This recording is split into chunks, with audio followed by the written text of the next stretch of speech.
Gravé, ancré, imprimé, mercredi 5 février, des enfants ont plongé dans l'univers fascinant de la linogravure à la bibliothèque de la Bouilloire, guidée par l'illustratrice Amandine Leprin.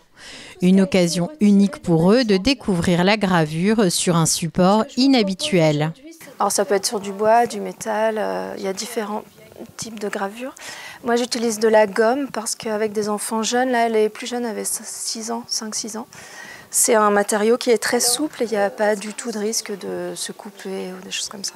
Alors que le lino, c'est un peu plus dur, donc je le fais avec des enfants un peu plus âgés. Chaque étape du processus doit être respectée avec précision. D'abord, ils ont dessiné au crayon de papier leurs motifs sur leur plaque, en pensant bien au fait que le motif allait être inversé à l'impression. Ensuite, ils ont gravé, c'est-à-dire ils ont retiré de la matière et tout ce qui a été retiré apparaîtra en blanc à l'impression finale. Donc en fait, tout ce qui reste en matière deviendra ancré, sera ancré et deviendra le dessin plutôt.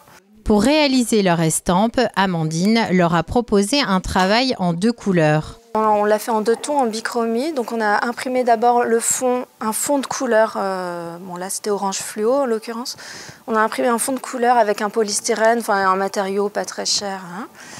Et ensuite on est venu appliquer sur ce fond de couleur orange notre gravure, c'est-à-dire notre gomme gravée, le motif, quoi, que l'on a d'abord ancré en noir. Pour les enfants présents, cette technique était une véritable découverte. Ce qui m'a le plus plu, c'est quand on a creusé, quand on a dessiné, et c'est quand on a vu les résultats. Moi j'aime beaucoup parce que ça fait...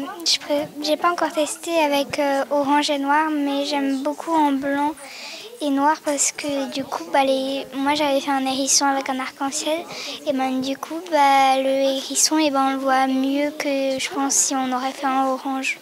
Certains y ont même trouvé un moyen de se détendre.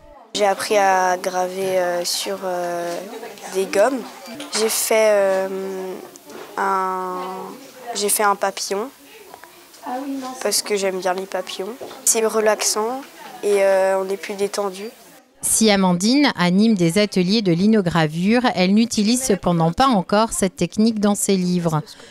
Passionnée par le travail en atelier collectif, elle apprécie ces moments d'échange et de partage. Ses ouvrages sont disponibles dans les médiathèques du RID ainsi que dans toutes les bonnes librairies.